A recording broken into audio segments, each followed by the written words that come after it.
दोस्तों, किसी ने बड़े ही कमाल की बात कही है कि डर की चादर को निकाल फेंक, वक्त के साथ अवसरों का स्वागत करें, क्योंकि इन्हीं अवसरों में सपनों की ऊंचाइयां आपका इंतज़ार कर रही है। नमस्कार दोस्तों, एमपी भोपाल से मैं हूँ आरजे रानी और लेकर आई हूँ एक ऐसी ही अनोखी कहानी। तो चलिए शुरू करते हैं। दोस्तों, ये कहानी एक सीमा नाम की लड़की की है, जो कि एक साधारण सी लड़की है। बहुत ज़्यादा साधन नहीं है उसके पास, लेकिन फिर भी मन में बहुत कुछ करने की प्रबल इच्छा है। सीमा अपनी लाइफ में बहुत कुछ करना चाहती है, आगे बढ़ना चाहती है, औरों से अलग करना चाहती है। सीमा का ये मानना था कि जीवन में हर मुश्किल एक नया अवसर लेकर आती है। एक बार स्कूल में एक प्रतियोगिता का आयोजन हुआ, भाषण प्रतियोगिता का। तो सीमा के मन में भी आया कि मुझे भी भाषण प्रतियोगिता में हिस्सा लेना है। उसने बिल्कुल अपना मन बना लिया, लेकिन कहीं ना कहीं वो अंदर ही डर गई कि मैं अच्छे से कर पाऊंगी या नहीं, मैं बोल पाऊंगी या नहीं पाऊंगी। अगर मैं नहीं बोल पाई तो सारे दोस्त मेरी हंसी उड़ाएंगे, सब क्या सोचेंगे मेरे बारे में, सब मेरी हंसी उड़ाएंगे। तो कहीं ना कहीं वो डर रही थी।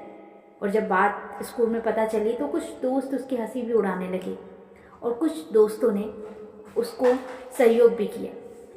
सीमा इसी असमंजस में घर पर आई और घर पर जब उसको माँ ने देखा, माँ ने सीमा का चेहरा पढ़ लिया और कहा कि क्या हुआ बेटा, तुम इतनी उदास क्यों हो। तब सीमा ने कहा कि माँ, स्कूल में एक प्रतियोगिता है, भाषण प्रतियोगिता, और मैं उसमें भाग लेना चाहती हूँ, पर मैं अंदर ही अंदर डर रही हूँ। मुझे ऐसा लग रहा है कि मैं नहीं कर पाऊँगी। तब माँ ने सीमा से कहा कि बेटा, डर और अवसर ये सिक्के के दो पहलू होते हैं। तुम डर को अवसर में बदल सकती हो।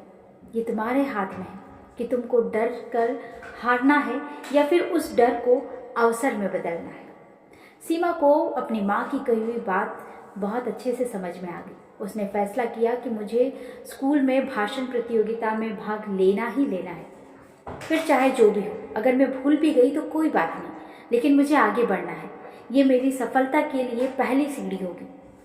सीमा ने बढ़ चढ़कर उसमें भाग लिया और जिस दिन प्रतियोगिता थी, उसने बड़े ही आत्मविश्वास के साथ प्रतियोगिता में भाषण दिया और इतना अच्छा भाषण दिया क्योंकि उसका डर खत्म हो चुका था कि सारे लोग उसके लिए ताली बजाने लगे। और जब सब जगह से उसकी तारीफ हो रही थी, तालियां बज रही थी, तो उसको इस बात से काफ़ी मोटिवेशन मिला। वो और देखकर अपने आप में आत्मविश्वास और बढ़ा पाई। सीमा को उस दिन समझ में आ गया कि डर के आगे ही जीत है। उस दिन के बाद से सीमा ने अपनी लाइफ में कभी पीछे मुड़कर नहीं देखा, क्योंकि उसको जीवन की जो गहरी बात थी वो समझ में आ गई थी। दोस्तों, अक्सर हमारे जीवन में भी यही होता है।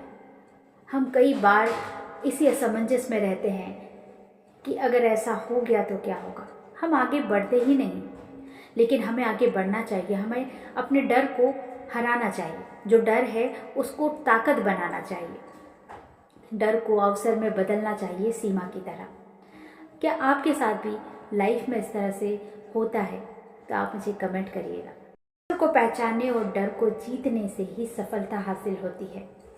तो दोस्तों, उम्मीद करती हूँ कि सफलता की ये कहानी आपको अच्छी लगी होगी। अगर कहानी अच्छी लगी है तो वीडियो को लाइक कीजिएगा। चैनल पर नए हैं तो चैनल को सब्सक्राइब करके बेल आइकन को प्रेस कर लीजिएगा। मैं मिलूंगी आपको एक और नई कहानी के साथ अगले वीडियो में। तब तक के लिए हंसते रहिए, हंसाते रहिए। नमस्कार।